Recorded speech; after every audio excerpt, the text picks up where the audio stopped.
Hey everyone, it's Stephanie again, and you are tuned into the review of Love is Blind Season 1, Episodes 6, 7, and 8. So, I am doing cluster reviews because I didn't watch the series when it was going on. As most of you know, if you're new to my channel, I got many requests to do these reviews, so now I'm like trying to rush and catch up. So, last night I watched episode 6, 7, and 8. So my review is just going to be kind of a mosh pit of some of the things that I saw, okay? So episode 6 kind of transitions you from them leaving the islands, leaving the resort in Cancun, to transitioning to moving in together. They have them all in one apartment complex, and they live on different floors, etc., but they pretty much have the same setup just to give them a neutral space to start to get to know each other and live together, and figure out what they're gonna do right before the wedding. I think they're like maybe 2 weeks out from the wedding. And then episode 7 and 8 is a combination of meeting parents, getting to know each other in different ways, and then just more family and relationship dynamic stuff. So that's the whole spiel. Like, if you've watched the episode, that's pretty much what's happening in all these episodes. They're getting to meet each other's parents, explaining how that's going, and experiencing how that's going, and also meeting up together. They all get together at some point, and then they have their own issues. So that's like the whole trajectory of 6, 7, and 8. So I'm just gonna kick it off with the couples because that's what we're here for. All right, so the first couple that comes to mind is Lauren and Cameron.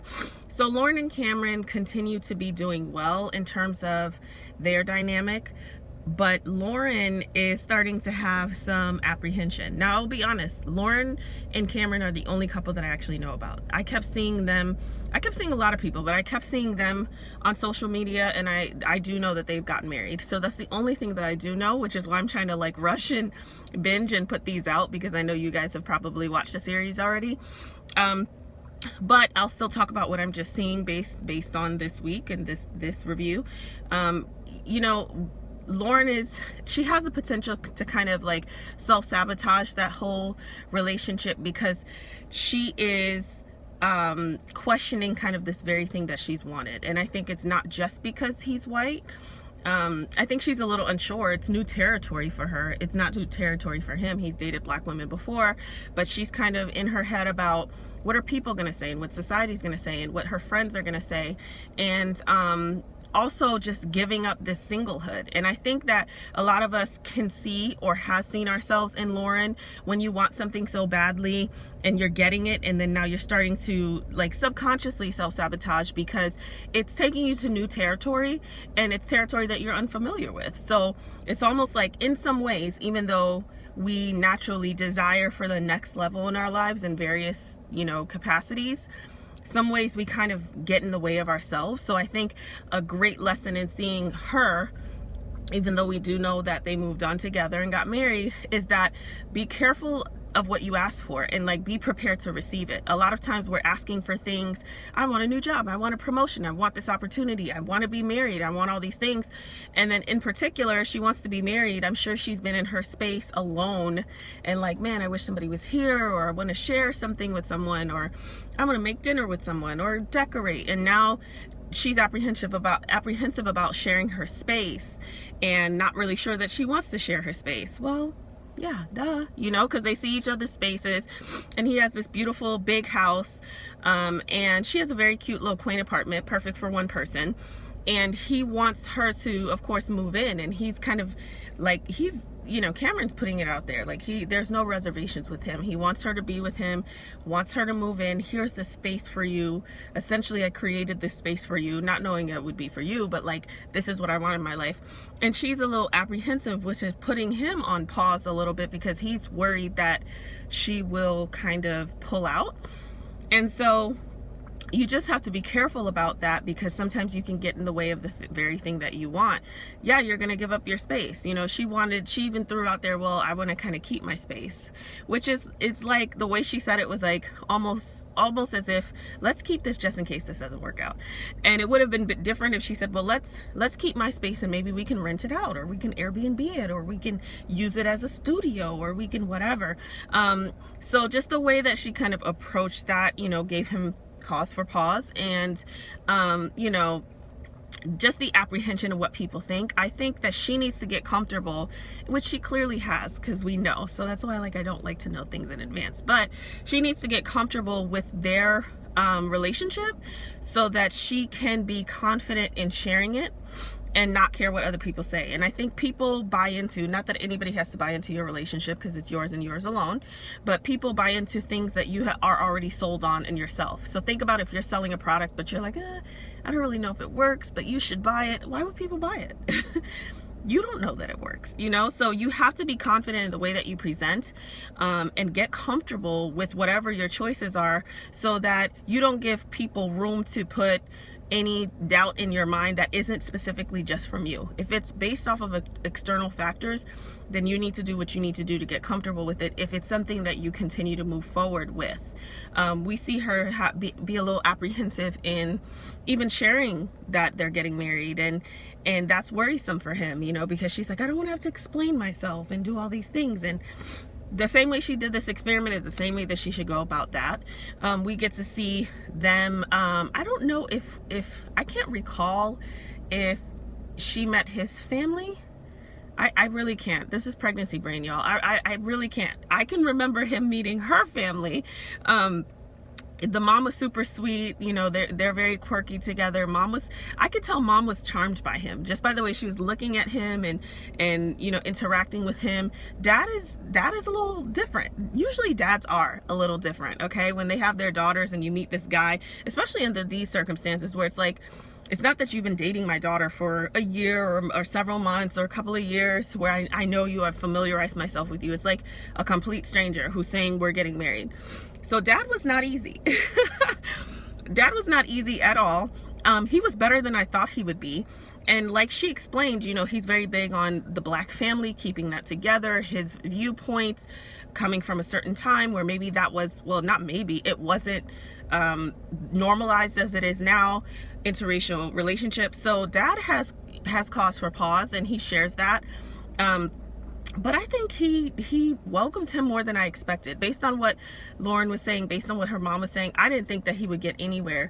I think besides time and just really getting to know him, I think when Cameron becomes a little more assertive, not aggressive, because dad would not do well with that, but assertive and kind of is very direct with his intentions, even though he shared it. But you know, when you first meet somebody's parent, you're a little more subdued. I know I was, you know, I'm a little more brash. If you guys have seen recent videos, I tend to be more direct and more sarcastic and all that, but that's not the way that I showed up when I first met my in-laws. I was just more quiet and sweet and, you know, yes and no, you know, like, but I think people respect when you're a little more direct, especially about their loved one. Like, I love this person. I know you don't know me.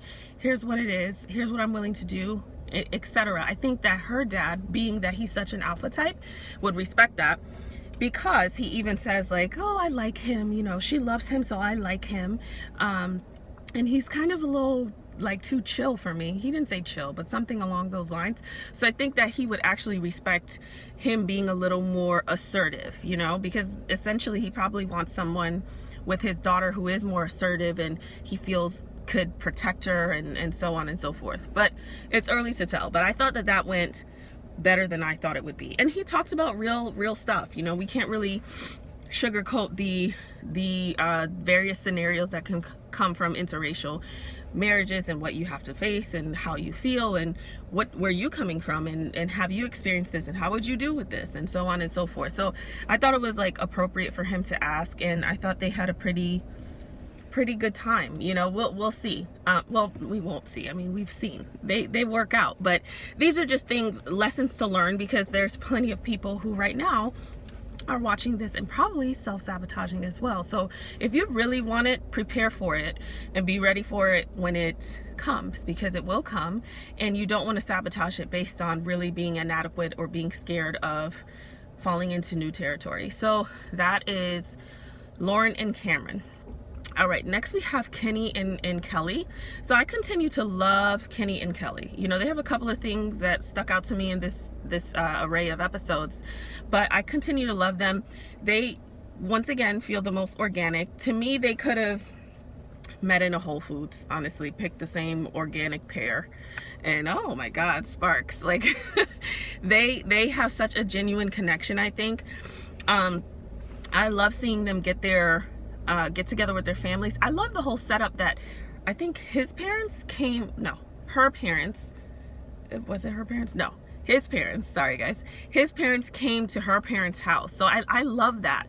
I don't remember what mom it was. I think it was her mom or his mom. One of the moms said, you know, a marriage is between two people, but it can be vastly enriched by the tribe around them. And I thought that was a beautiful way to say it, because marriage is between two people, but it isn't just about the two people, because a lot of people will say it's us against the world, and that sounds so cute, but it's not really, because there are a lot of family dynamics that can influence the marriage, and if you don't have a strong foundation or have strong boundaries, it can get in the way, or it can enrich.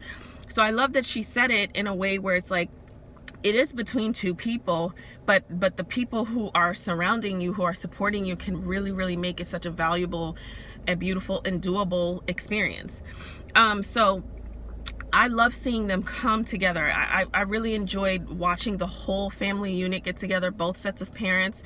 It's not, I was going to say it's funny, but it's not uncanny that both sets of parents actually have similar backgrounds in the fact that they met, well, you know, youngish at the time, and also they got together quickly. I thought, what a perfect set of circumstances for these two to have, where both sets of parents have gotten together quickly and have had long-lasting marriages. So where a lot of the other parents may say, okay, this is crazy, I don't get it, they can be supportive, and they, you know, they're gonna be apprehensive because that's their child, that's their baby. So it's like, oh, I really hope that this doesn't turn out to be something different. Also, society is very different. The number of options, you know, back in the day, people met, they got together, they committed to one another. They weren't swiping left, swiping right, online, DMing, Facebooking, Instagram. The number of options, which aren't even realistic options for most, but the number of fake options out there really distract people from like real solid connections. So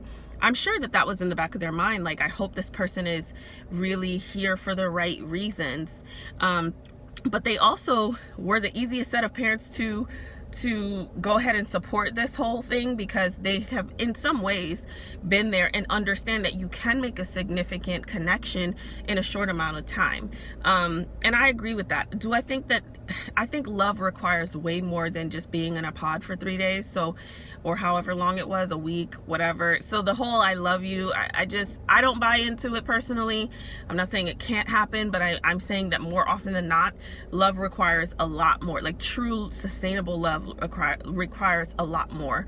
I think a lot of these initial connections are more lust, infatuation, like a very significant spark or chemistry that can build to love.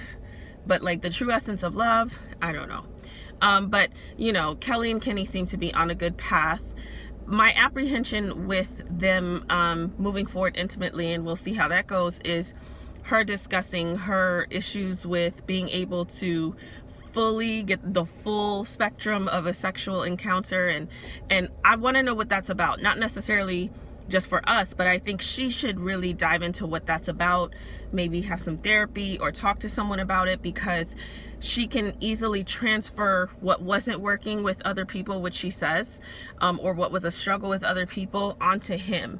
And I think that in some ways, maybe pushing it off can be a little more detrimental than she thinks. Right now, she's thinking pushing it off is like, okay, I'm keeping myself safe because I really don't want to ruin this perfect space that we're in.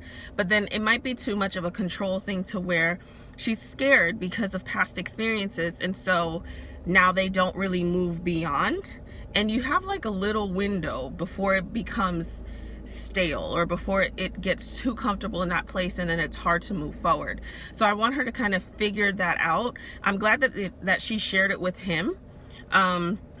because, you know, this is what marriage is all about, or getting married, or getting comfortable with someone. It's talking about the things that isn't so comfortable, not the stuff that is. The stuff that is very easy to get into. So we'll see with Kenny and Kelly, but I would not be surprised if they got married and went the distance, because I think right now, based on what I'm seeing, they have like a real legitimate strong foundation, and they already experienced an element of real marriage. You know, like soon as they came back from Cancun, she had to go to a conference, and so they're FaceTiming before they go to sleep, and I'll see you in a couple of days. This is what it is. It's not often some perfect setup where everyone's schedule is perfect. You know, spouses have different schedules. They can't always be there at the same time, and you roll with it, and you make time for each other. You prioritize each other in different ways. So that is Kelly and Kenny. Next we have Giannina and Damian. Giannina is, I mean, I call her a wild card, but she's like beyond that at this point. She has no control of her emotions. Her emotional health is really, really low. She has no control of her emotions. And she makes excuses for it. You know, I know culturally, various cultures have a way of arguing, and some people are accustomed to that, and so it is an adjustment when you're with someone who is maybe not of your culture or does not engage in arguments in that manner. But even though Damian has told her, because she tends to get upset really quickly about everything. I mean, she really interprets things so it's almost like in a very insecure way. She looks for things, and if you look for it, you'll find it. She interprets things in such a way that it becomes a thing. She often curses. Like, that's like a big no-no for me. You know, I feel like there are certain situations where, you know, you can go off the deep end, they warrant that, but that's not most situations. And that's the first place she goes. She gets very disrespectful, and I feel like somebody who is not like that will shut down immediately. And I don't blame them, because I think you have to teach people how to talk to you, even your spouse. So if they do something that is crossing the line for you, you disengage, because they have to know that we're not going to communicate this way, or you're not going to get to communicate with me. You cannot access me communicating this way. And we've seen her throughout these 3 episodes show out every single time and make it a thing. She does not communicate well. She appears mature in some ways, but her follow through is awful. You know, she embarrasses him. He's more like internal and more thoughtful in the way that he does stuff. She's more explosive, and they have things to work on, because when he shuts down, it's hard to get him back.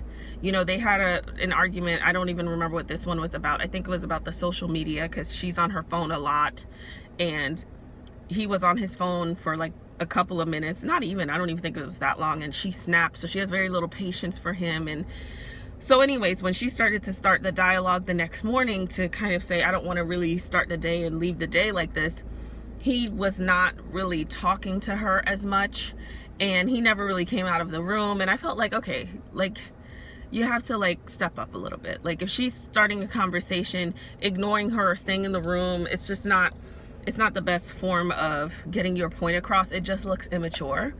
It looks like you want to hold on to the fight.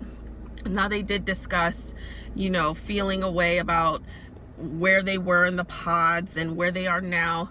The pods are not real. Like, the pods are real in the sense that people are exchanging real information, but it's literally like dates, you know, first few dates without seeing each other. And on the first few dates, you tend to put your best foot forward. And even the stuff that you share that isn't necessarily the best stuff, that is intentional about what you share. You share the stuff that is the most comfortable, that doesn't necessarily paint you in the worst light. It's not all of these things. You know, now they're in the real world, and they get to see each other, and what they pay attention to, how they interact with other people, how they are with each other in front of a group, how they respond to distractions, just a ton of stuff. So, you know, this is not who I fell in love with in the pods. You didn't fall in love with anybody in the pods. You like fell in like a lot, as far as I'm concerned. You know, she's talking about not having these butterflies, and it's just, I don't know. the butterfly thing is just, once again, it sounds like somewhat juvenile, because yes, there are butterflies, but like if you're married or if you're in a long-term relationship, that butterfly term is like really early dating. It's like really early dating. Once you start getting into the real nitty-gritty of life, it's not butterflies anymore. Love is intentional. Love is mature. Love is beyond what feels good. So her saying, I'm missing these butterflies and I want them back, like, what does that even mean? I would have loved to say, what does that mean? You know, how do you get them back? What does that feeling mean? So they clean that up. They get into another argument. That goes awry. You know, she kind of spazzes out. His family is not really on board. His family is not on board. I don't know if they're not comfortable with him going through it or being on television or whatever. She eventually comes to a place of understanding, but at first she kind of gets really upset and blames him. So once again, erratic, unable to control herself, and she makes it his fault rather than focusing on the solution with each other. Like, and it's very easy when you're married to pick a fight and then make the fight, or be upset about something and then make the thing about each other and point the finger, and that will always cause dissension. So it's really important to work together, you know, unless the person does something to you, then that's different, but it's really important to work together to work on the issue. Like, it's the issue, not you, not each other. So she doesn't really do that well. So we'll see. You know, she may not meet the family until the wedding, if there is a wedding. He meets her family, and they asked some good questions. I think stepdad was there, mom, there's another guy, I don't know if it was dad or whatever. I didn't see his name on the screen, so I can't remember. But significant family members were there, and you know, they asked good questions, and they gave really good feedback about needing more time and really getting to know someone. And they asked Damien the question of why he wanted to get married, why he chose her, what it was about her, and he answered. And they asked Giannina the question, and her answer, I don't even know if she really answered the question. It fell flat. Like, to me, she was still like, I'm trying to figure out if I'm ready to be married. You're meeting each other's family to not convince them, but to demonstrate that this is the person in your life that you're ready to take the next step with.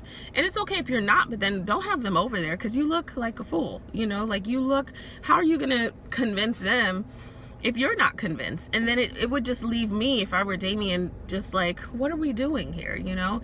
And she gets emotional and she cries, but I don't think the emotion truly connects to her actions, because we will see Giannina get upset and explosive all over again. Gold star high five for Damien when they're at dinner, and they're talking and he's sharing, and she goes for her phone a couple of times before she actually turns over when he's in the middle of an important conversation. But I love that he put his foot down. I love that he said, you know, you're gonna lose me if you continue to go on this way. He pointed out how she makes everything a thing, how it becomes explosive, how things are disrespectful, how he's afraid to upset her, so he becomes docile, but that isn't truly him. It's important that he is truly himself, so she knows who she's really getting with. But I really think that she would respect that more, to be honest, and she did. I mean, I knew the moment he said it that she would, but she respected the fact that he set that boundary, and I think your mate will respect it, unless they just don't want to deal with someone who tells them anything other than what they want to hear. She respected the fact that he said, this is what it is, this is how I'm gonna be, I'm not interested in this, and if this happens continuously, I'm out, because you don't get to just be this way. I think that is going to cause her, if she so chooses, to grow up and to stretch. She's not going to do it because she gets to do a little Venezuelan tantrum, because she says that we're from Venezuela and we yell and we do all these things. The fact that you have awareness that this is what you do means that you have the capacity to change it. So I don't care where you're from, I don't care what y'all do, because we all come from different backgrounds where people respond differently based on their family dynamic. It's not okay, because now you're in this relationship with someone who requires you to do something better. So that is Damien and Giannina, so we shall see. Next we have Barnett and Amber. So Barnett and Amber, so I don't know about Barnett and Amber. Barnett and Amber, to me, I don't know. I told you guys, like, I feel like they're such a good time couple, fun. I don't see longevity. I don't see depth. I don't think they really get that deep. I think Amber is really a trip to me, to be honest. I don't even know what Amber does. Amber is 26. She's an ex-mechanic, some sort of mechanic.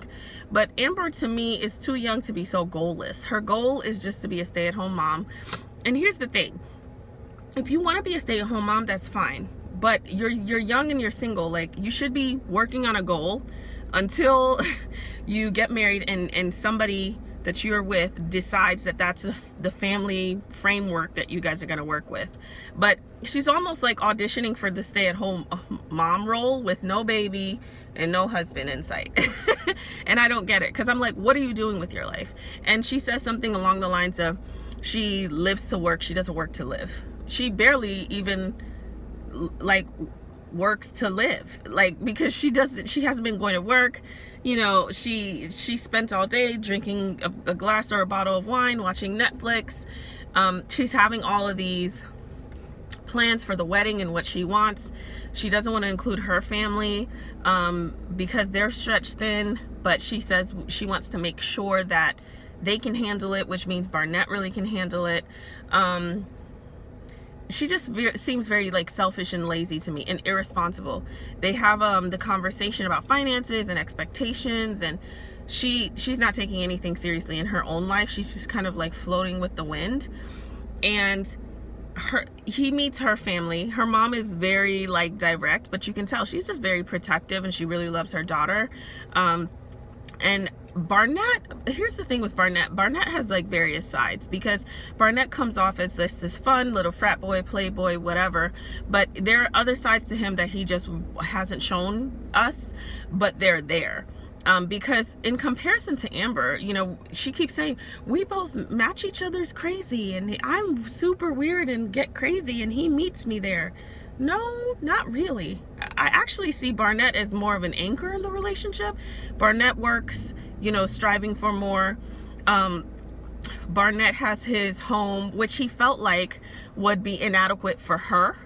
And Barnett is kind of like really into his family and wanting them to really care about his choices. There's a lot of stuff going on between the two of them. Barnett, to me, Barnett has dated, I'm just like processing this stuff as I watch it, but to me, Barnett has dated girls who probably are more like Jessica, in the sense where he felt inadequate. And the reason I say that is because he said, you know, he was a kind of like explaining his home and explaining his space, and worried it wouldn't be good enough for her. And even like apprehensive with his family, because worried that she wouldn't be good enough for them, or he wouldn't approve, they wouldn't approve of his choices. So he is a lot more insecure than we think, and that's where this comical deflection playboy is coming from. He's probably been hurt in the past, of course, but there's something that is inadequate for him in his past, where he presents the way that he does. And so I think that he's probably dated girls more like Jessica in a sense. And so he dated Amber, or he got with Amber thinking that, yeah, she's fun, but thinking that, you know, maybe she would be that way. And it's actually the opposite, where he has a lot more going on, a lot more stability, a lot more thoughtfulness than she does. And I think that they don't have longevity. Even if they do choose to get married, I don't think they have longevity, because even when Barnett chose Amber, the way that he was talking about her was like, I know how much she would love me. I know how much she would care for me. It's almost like he doesn't have to worry about her, because he's like top dog in this relationship. Not in a way where it's like, I'm better than. I don't think he's thinking about it that way. I think he's thinking about it in the sense that she is a safe choice, because she's not going to challenge him or require more of him than some other girl would. And she will be there, and she will like love him and do whatever needs to be done. And he could be okay with that. Because maybe some other people in the past haven't been able to do that, or he hasn't been able to measure up. And we see even with the dynamic in his family, where he's kind of like the young one, where they're like waiting for him to mess up, or they're telling him what to do, or they're unsure of his choices. And so in rebellion, He's like, this is what I'm doing. It's different. I love it. I've never been so happy. And I think he's happy-ish with her, but I also think it's like a very unrealistic setup, you know, because even like her expectations of him taking care of everything and her not really having direction or doing anything, I think that bothers him. And I think that that will get very old very quickly once they get really comfortable where he can express himself. Because right now he's just in the fun of it. She's a fun girl. They're having sex. They're new to each other. They're planning this wedding. Everything is a whirlwind, and it'll get old very quickly. Even the way she presents with his family was just super awkward to watch. I get it. You know, meeting the family can be nervous, but she didn't have any type of... For me, I'll say she didn't have any type of class or any type of chill with it. She was just overly, like, I would say overly anxious, but like even her presentation, it was just kind of off-putting, making jokes that I think you should make when you're a little more comfortable, because they're really wanting to know, you know, what do you know about him? Like, why him? Why are you guys choosing to do something so major? I think the jokes would have been better for another time, because they don't know you like that. So things are not that funny. They're really wanting to know what it is about you. And I think she fell flat on that. So I don't see much for them, to be honest. I think that they're happy right now. But the happy doesn't even have really long legs to me, because it's just like very surface, not going beyond much. I think that they actually are not equally yoked at all. You know, maybe in the pods or at the beginning on the resort, they seem yoked because, oh, they're fun, he's fun, she's fun. And now they're getting back to real world, and he's looking at her like, she's a little bit of a train wreck, okay? I don't know what you're doing. You have nothing going on. You can't be a stay-at-home mom with no husband and no baby. Like, you have to be doing something. And to me, that's a lot of pressure to come in and expect other people to do this, or expect another person to just do this for you, and they've known you for like 18 days. I think it's a joke. So we'll see. We shall see. I have no idea. But if they do get married, which I don't know that they will, but if they do, I don't really see it lasting a very long time. I know tonight is the reunion. I'm not going to watch it because I still have to finish the series, but it'll be interesting to watch for sure how they develop. So that is Barnett and Amber. So last but not least, we have Jessica and Mark.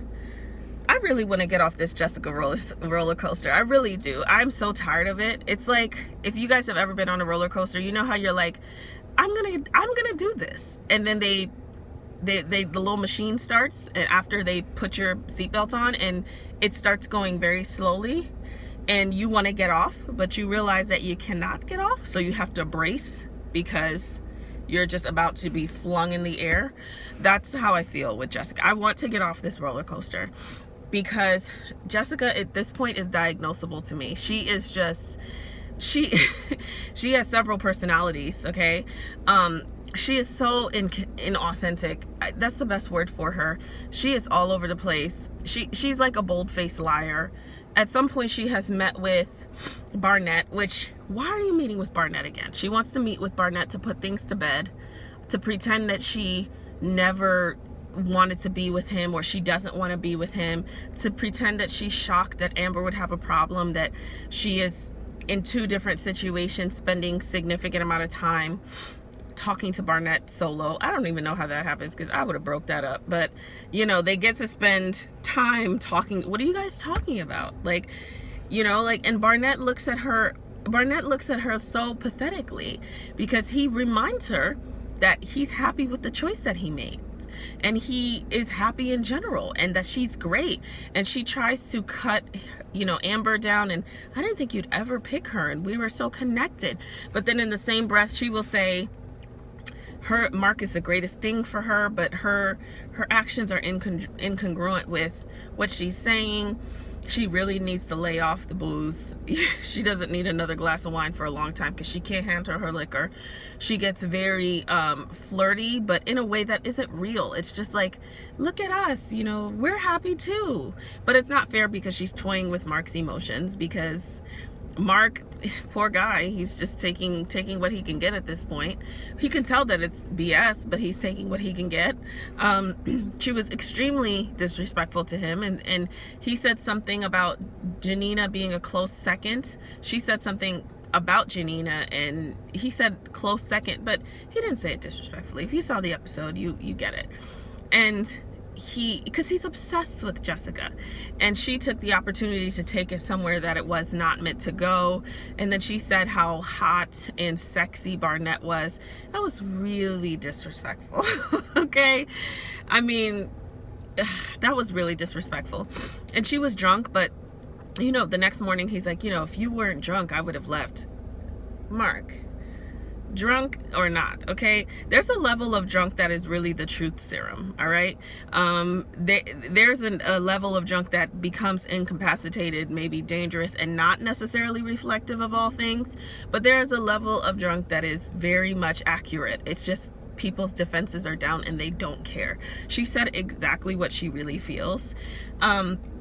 I'm sad for Mark because he keeps trying. They meet his friends who, they were cool, I guess. His best friend is not super on board, but I also feel like his best friend is projecting a lot of his own stuff. And it's like, I get it. You're not really on board with this, but like, move on. Don't talk so much about what you would do, because you have a girlfriend sitting on the couch probably waiting for a ring. And that was the dynamic that I was sitting there watching. Like, his girlfriend's like, this guy can move on so quickly. And it just felt, the vibe felt like his best friend doesn't move on so quickly and might be dragging his feet. I mean, at this point, I'm just making it up, but that's the vibe. So I was just like, okay, say your truth and then move on.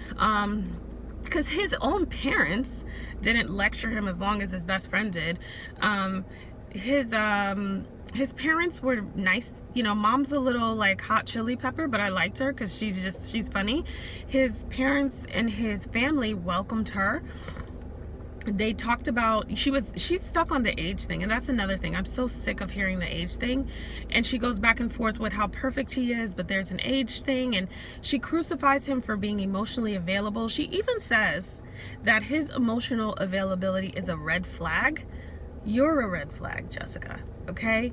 You're so used to men who are unemotionally available that a man who's emotionally available is a red flag for you, because it makes sense. And you are accustomed to things that don't make sense.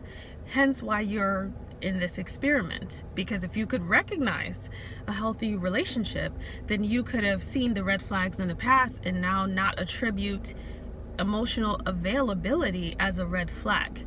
So it lets you know where she is. She is talking two sides out of her face.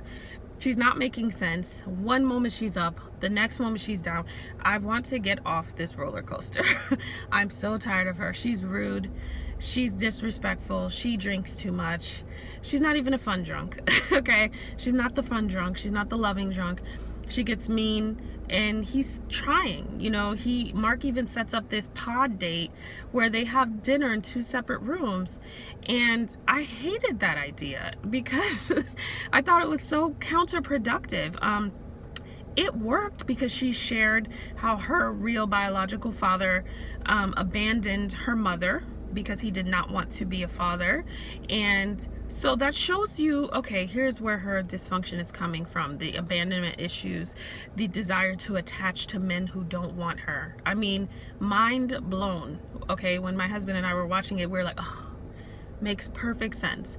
But in knowing that, then you have the power to do more. Okay, it's not enough that you talk about your dysfunctions, but then you decide not to fix them. It's like you have the power to do more in knowing that. It's not a blind spot that you have yet to see. If it was, then okay, but now you've seen it, so you can't say you don't see it. But I thought that even though they had that breakthrough in the pods, I feel like that's like if a kid is teetering and they're like almost gonna fall, but they're standing up and they're about to take a step. It was almost like the equivalent of like, oh, I don't want them to fall, or they were more comfortable crawling. So it's like pushing the 1-year-old to the floor so they can crawl because they know how to crawl so well. I'm not about that. I want her to, grow up. The reason why the process is designed the way that it is so that they can move forward in the process. Like, it's not them seeing each other at the altar, getting married, and then going to the pods. It's designed the way that it is to have progression towards something significant. So yeah, it made her comfortable. She shared more, but then it's like 2 steps forward, 4 steps back. But at this point, he's trying anything because he wants to be with her so badly. He's trying anything. He wants to make her comfortable. For the most part, she recoils towards him. Every now and then they'll have like a genuine kiss, but nothing significant, and nothing that I think would be realistic if she was with Barnett. Like I told you, I think she would be slobbing Barnett down because that's who she really wants. So even her presenting and saying, let's not have sex too soon because I don't want to ruin anything, that's not real. If it was real, I would 100% respect that, because I totally agree with that. But that's not what she's doing. She's just saving face and dragging this guy along. Also within these episodes, they go to the tuck shop and the bridal shop and try on dresses with each other and try on tuxes and have conversation. And Jessica's the only one who's about to hyperventilate in this dress, which is showing her that she's not really wanting to do this. So why drag your feet and drag this person who is not really ready for you, you know, and who you're not really ready for. And I say Mark is a great guy as well, but when they were having conversation about, you know, children and finances and stuff like that, I think they were both accurate. And Mark saying like, well, you know who I was, you know how old I was, you know what I did, you know where I am in my life. And so, yeah, she needs to take accountability for now not saying, well, can you do this? And can you do that? And what about this? And what about that? And coming up with all these ridiculous scenarios of, well, when I'm this age and the baby's this age and you're this age, it's just like, stop, get off it. Just move on and in this relationship because you don't want to be in it. But also for Mark, love is not going to conquer all, okay? Like in real life, love is not going to conquer all. So taking into account what you are able to provide and what you are able to do is really important, especially with a woman who has been doing it for herself, because that will get old very quickly too. And so he needs to not be so gung-ho. He's very mature, but he needs to be not so gung-ho or so like flowers and rainbows about the next phase of their life, because there will be expectations. Will you be able to fulfill them at this season in your life? And that's something that you really need to think about. You're not just going to be able to pay the bills on love or raise children on love and do any of that stuff. So there's area for improvement here. No, there isn't. I take that back. There's area for improvement for them, like as people. But I don't think as this relationship, I don't know if they'll get married or not, but I don't think they should. And I don't think they will. I don't even want to say if they do, it won't last. I don't think they will, and they shouldn't, because it's not real. It's a train wreck. And it's, you know, I know these experiments are meant to design people to want to get married, but also like marriage is not a game and it's not something to be played with. And though people really, really want it, we've got to find like a better way of doing it, because it's making it a game and it's really, really not. So I hope they don't get married, because I don't think that they're ready, not only for each other, but for people in general. Like Mark can possibly get himself together in some other ways. It's not just the emotion. I think emotionally he's great. The passion, he's great. The willingness, the desire, it's great. But then there's some other things that need to be in place. And I think for her, she needs to, you know, face the music with what's going on with her, and really learning to choose someone who chooses her, which means she has to choose herself. She's not choosing herself. She has inadequacies within herself, and I could see her clinging on to someone who completes her. And the best marriages are with two complete people. So that's today's rant, y'all. I fell asleep last night at 7:15, so after I binged these, hence why I'm in the car again. But I wanted to get this out, and I'm going to try to do the next one as soon as I can. As always, don't forget to subscribe, comment, and like, and I will see you guys next week. Or no, I'll probably see you in a couple of days. All right? Everyone have a great day.